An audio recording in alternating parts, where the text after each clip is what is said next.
Welcome aboard. It's Captain G with Operation Newblood 15.4, July 1943, Japan. Under housekeeping, um, two things on the Soviet turn. The first, there were some ins and outs with the Soviet attack into Helsinki. It is a city, it gets city bonuses, target select, and the Soviets had elite airborne, which always attack and defend at a 3. But all of those ins and outs netted out to ultimately no difference in the outcome of the battle. The Soviets took the city with 1 elite airborne left.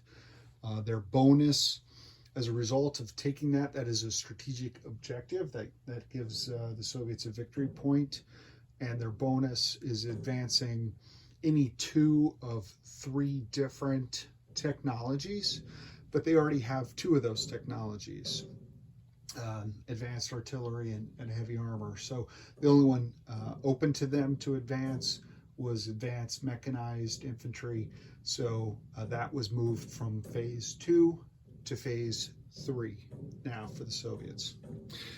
The other was a proviso that the Japanese had in small writing at the bottom of the non-aggression pact with the Soviets that prohibit either side from lend-leasing to any power at war with either the Soviet Union or Japan, since Japan is at war with the CCP. They called that out. Stalin purged all of his procurement officials responsible for that deal, and fortunately the anti-air was stopped at the border at Novosibirsk and never crossed into China and did not go into CCP possession. So the AAA was built but is in Novosibirsk on the border. So with that, we're going to go into the Japanese turn for technology. Japan is hoping for a perfect tech like their Soviet peaceful friends and neighbors. We're going for amphibious doctrine at a 7+, jet fighters at an 8+, and large ship construction also at an 8+. So amphibious is the green dice, jets are the white, and large ship are the red. And Eggman had another commitment this evening, so Captain G's on his own, and it's been a while since I rolled anything, so wish me luck. Here we go. All right, I see a 4 and a 3 and a 12. So the 12 does give us jet fighters, but we failed on amphibious doctrine or large ship construction, which impacts our buy. It means we can take off the regular fighter and the regular militia and put on the jet fighter, and also take off the attack transport. Okay, so under purchases, Japan comes into this turn cash on hand with 64 IPP. They are completing their Lend-Lease battleship for 5. This is the one that they rushed 2 stages last time. So that's 5 IPP for Italy. They're also finishing 1 battleship for 4 and starting 2 new battleships for 4 each. So that's 8. So that's 5 plus 4 is 9 plus 8 is 17. Japan is also building 1 medium armor for 6. That's 23. 2 Marines, 4 each. That's 8. That takes us to 31. The jet fighter is 12. That's 43. 2 militia at 2 each. That's 4. That's 47. 1 militia upgrade for 2. That's 49. 1 regular transport at 6. That's 55. And then 3 infantry for 9. That is 64 with no remainder. And the fortification is from the Pacific Island bonus, and Japan will place that at the end of its turn. It's going to Atu Kiska. All right, so let me pan back and let you see the broader Pacific for our combat turn. Okay, so I think you're able to see everything there. So Japan has a number of combats, 4 altogether. The first is the seaplane at this sea base in Borneo, and you can just barely make this out, but there is a seaplane base. Now, if you have a map and you look at it closely, you'll note the seaplane base is on the side of the island that borders Sea Zone P60. Seaplane bases, like naval facilities, submarine bases, etc., are zone specific. So it only provides a bonus to aircraft that start their movement into that sea zone. Would not provide a bonus if the aircraft was going in a different direction other than that sea zone. So just something to note. So we are moving 1 in P60, 2 to P61, and then 3 to P69, just at the edge of your view, to get one final shot at this coastal sub before he goes out of range. So going on map and doing a shot at the coastal sub. In Burma, we're taking Burma. It's a walk-in. We have 1 Marine coming through the jungle from Cochin or An Tonkin, North Vietnam. So I gotta chip him out, but that's a Marine just walking in. So that's +1 for Japan and -1 for the FEC. The next combat from the island of Java, this strategic bomber is bombing British Malaya, doing a carpet bomb raid there.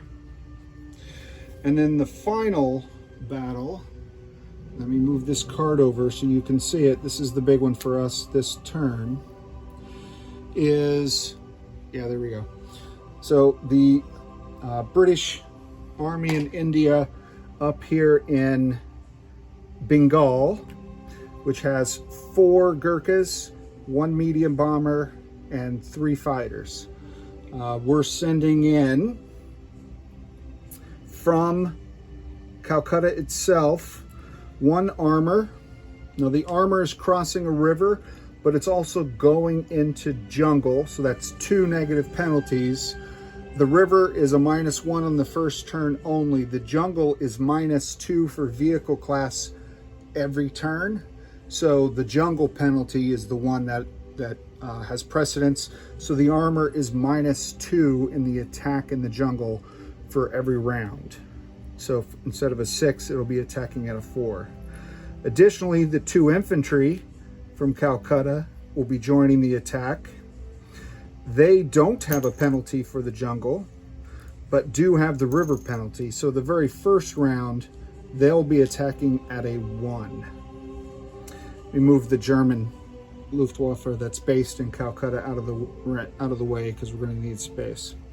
All 3 fighters in Calcutta are attacking against their FEC counterparts. Additionally, from I-11, this battle group, I have 2 battle groups, 1 in I-11 and 1 in I-12.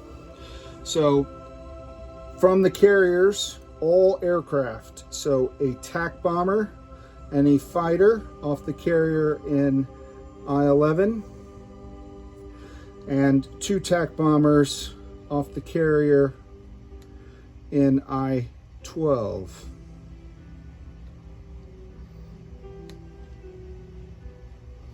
Finally, the fighter off the airbase in Java will move 1, 2, 3. So altogether, that is 5 fighters, 3 tactical bombers, 1 tank, 1 medium armor, 2 infantry. The Marine and the 2 infantry in Siam will be picked up by the destroyer and the transport and dropped off to join that battle as well. I'll keep them separate because they're amphibiously assaulting.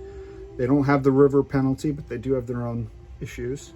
And then from I-12, this task force transport will pick up the Marine and the infantry in southern India and drop them off to join that battle as well.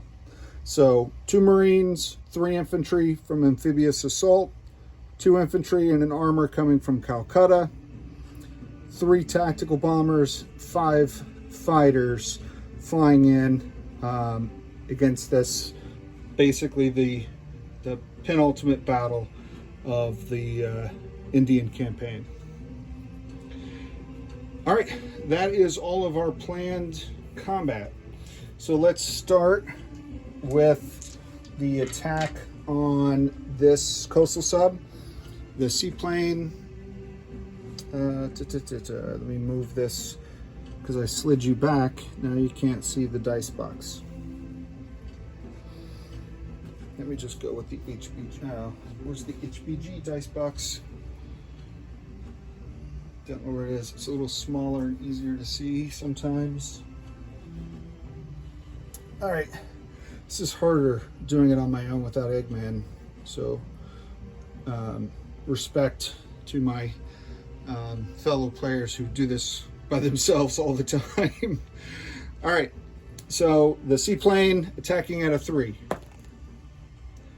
That is a 6. I think you can see it in picture. So that is a 6. That is a miss. So the coastal sub will make its escape from the seaplane, who will end its map and return to Borneo.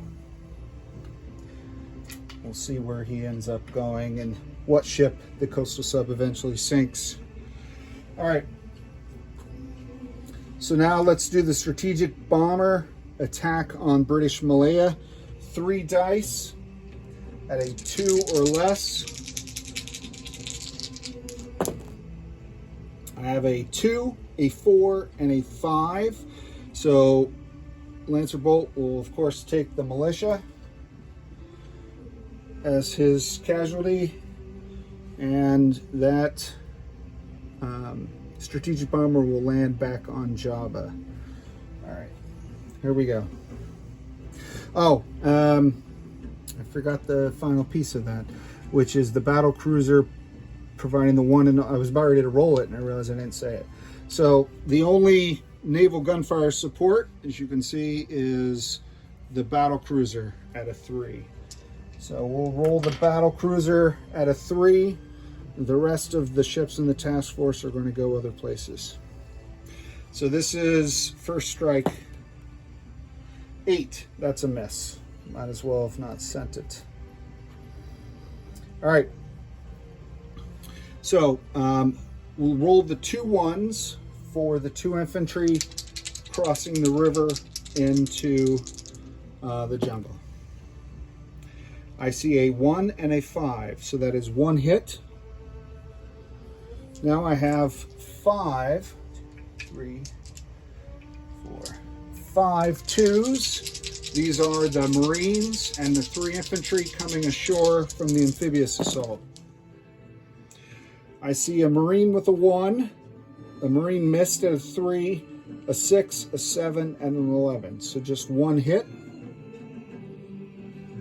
Okay. The tank, the medium armor, attacking at a reduced value of a 4. 11. I keep knocking this guy down. I'm just going to leave him down until the end of the battle. So now it's air to air. There are 1, 2, 3, 4, 5 air superiority. 2, 3, 4, 5. So 5 fighters at 6, and any hits would go against air. I see an 8, 10, and a 12, sadly. A 3 and a 4. I'm going to assume he wants the medium bomber first because it defends lower, and then a fighter. because after that it doesn't matter. All right, and then I have 3 tack bombers tacking at a 7 with target select, but there's no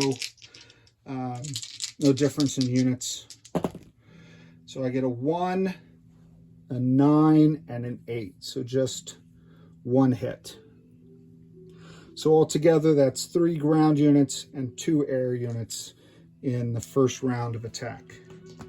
Defense. There are 4 Gurkhas defending at a 4. And that's a 1. And the Marine's got to take that casualty first because of the amphibious assault roll. All right. And then the bomber also at a 4, an 8. And now I'm rolling the 3 fighters separately because air superiority, any hits from these 3 fighters would go against the Japanese air. And, oh, are those all 6s? 6, 2, 9. So 2 hits. So Japan is going to lose 1 tactical bomber and 1 fighter. Okay. Round 2. Now at this point, all of the infantry are ashore. All of the infantry are attacking at 2s, but the armor is still reduced. So we have 1, 2, 3, 4, 5, 6 attacks at 2.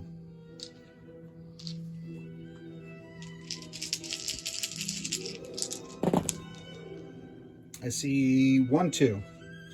Let me get off his dead as well.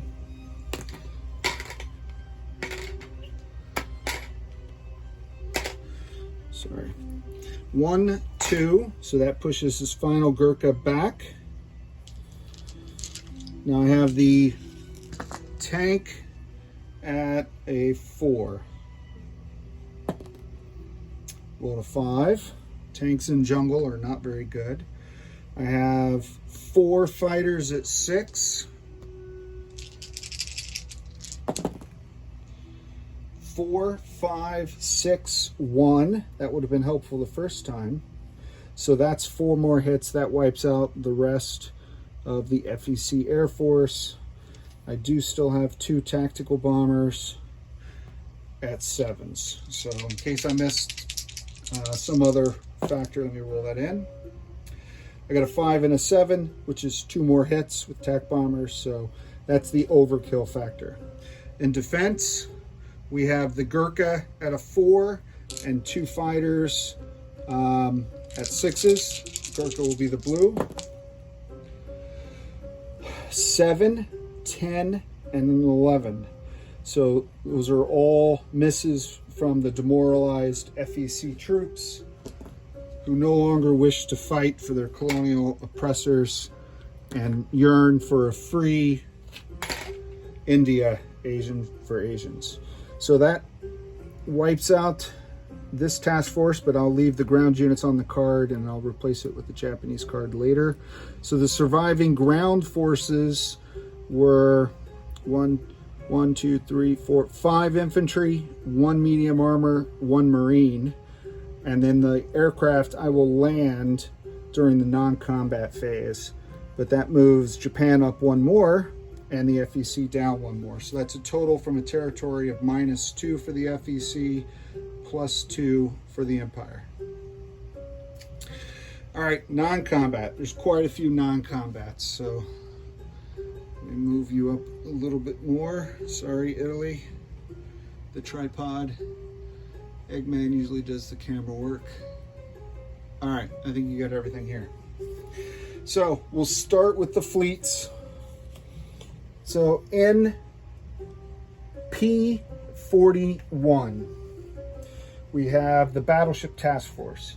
All of the ships except for the 2 destroyers that are doing other assignments are going to move P32, P15 to P16. That's a total of 3 movement. The battleships are able to do that due to the port bonuses that the Japanese have in the South China Sea. So that's 3 battleships, 1 heavy cruiser, and 1 transport off of Tokyo Bay and P-16. The 2 destroyers that I left behind are moving 1, 2, picking up 2 Marines, 3, 4, the same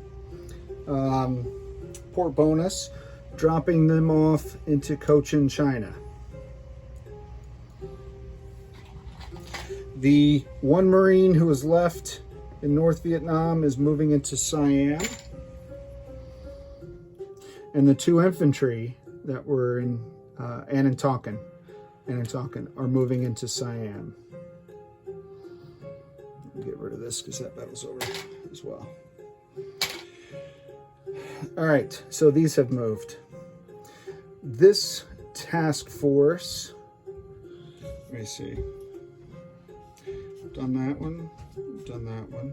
So from P-15, this transport will pick up 2 infantry in Kyushu, move 1 and drop them off in Hopei. So 2 infantry getting dropped off in Hopei. Okay. The remaining infantry in Kyushu is going to walk up to Honshu to join those 4 infantry for further assignments. Those 3 infantry now making 4. So P-50, I have a destroyer and a transport. They're going to move up to P-15. 1, 2, 3. And again, there is a port bonus in P-50 that will give the transport the elevated boost. This light carrier is moving from P-15 to P-16 and joining the battleship task force.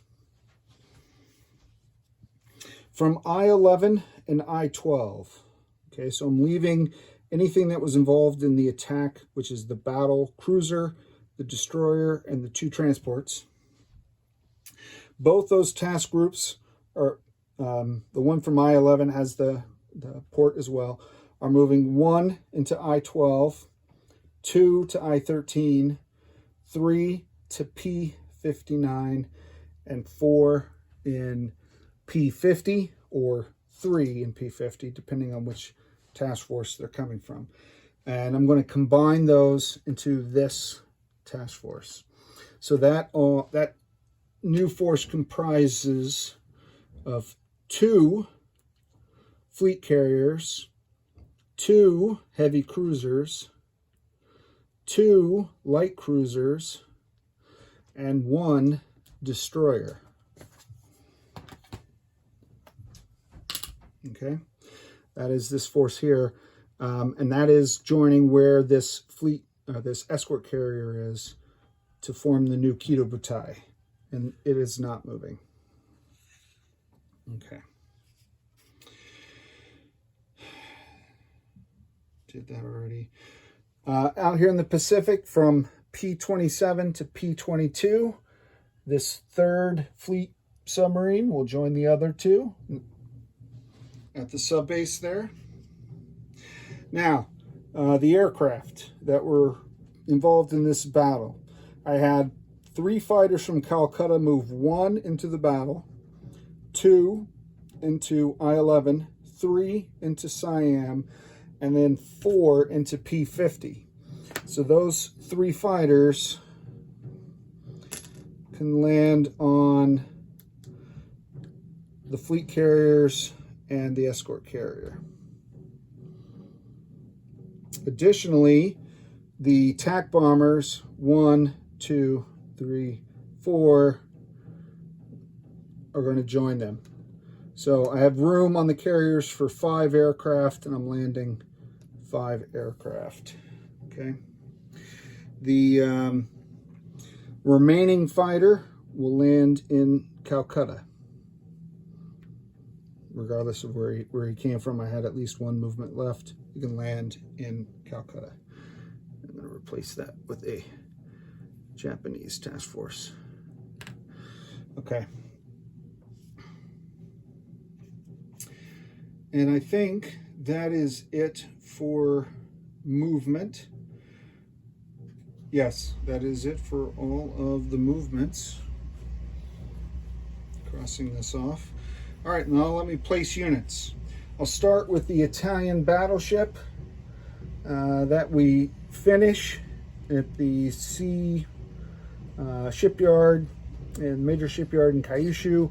We'll come through, go all the way through the Pacific to the Indian Ocean, up the Red Sea, and go to port at M3 and join the other Italian ships in port there, where I have the light cruiser and the destroyer in the port in northern Italy.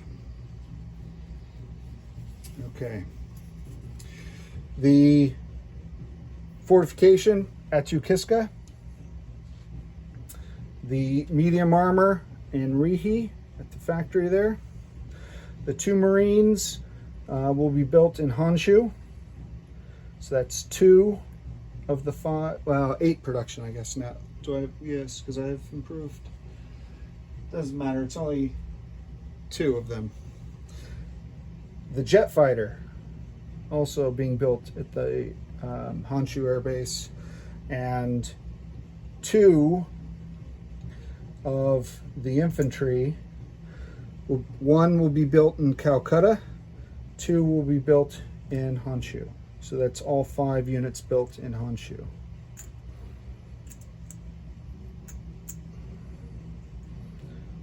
Okay. The transport in P16 will join this battleship task force. The battleship that I'm completing, P16 with that battleship task force. The 1 militia will be built in Atukiska. The other militia and the militia upgrade will go into Calcutta. So the militia that's there will get promoted to an infantry and be replaced with the militia. So our ending force in Calcutta is 1 fighter, 2 infantry, 1 militia in the city. In the territory next to it, in Bengal, we have 1 Marine, 5 infantry, and 1 medium armor. In I-11, we have a battle cruiser, a destroyer, and 2 transports. We have 1 Marine in Burma. We have 1 Marine and 2 infantry in Siam. We have 2 Marines in Cochin, China. In P50, again, this carrier battle group, the Kido Butai, I have 2 fleet carriers, 2 heavy cruisers, 2 light cruisers, 1 destroyer, 1 escort carrier, 3 fighters, 2 attack bombers. In Honshu, I have 1, 2, 3, 4, 5, 6 infantry and 2 Marines, and a jet fighter.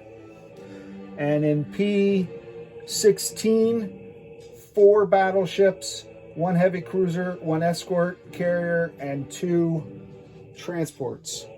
And then these 2 battleships will go on the production chart. And I think that is everything for this turn. From an income standpoint, Japan goes up 2 from 49 to 51.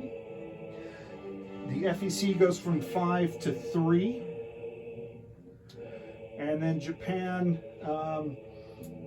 51, they have their 6 bonuses for the islands, 2 each for the Philippines, Java, and Borneo. And they have 8 for their islands and China. Although I think it might be 9 now. I'll have to double check. That may be 9 now because of the Johnson Islands. I'll double check that, but for now I'll say it's 8, and I'll confirm that. We may have missed one. So 8 and 6 is 14. 14 plus the 51 is 65, possibly 66. I'll leave a comment once I confirm what those different island bonuses are. With that, I'll turn you over to Lancer Bolt for the Commonwealth and Free French. This is for Eggman, who couldn't make it tonight. This is Captain G, over and out.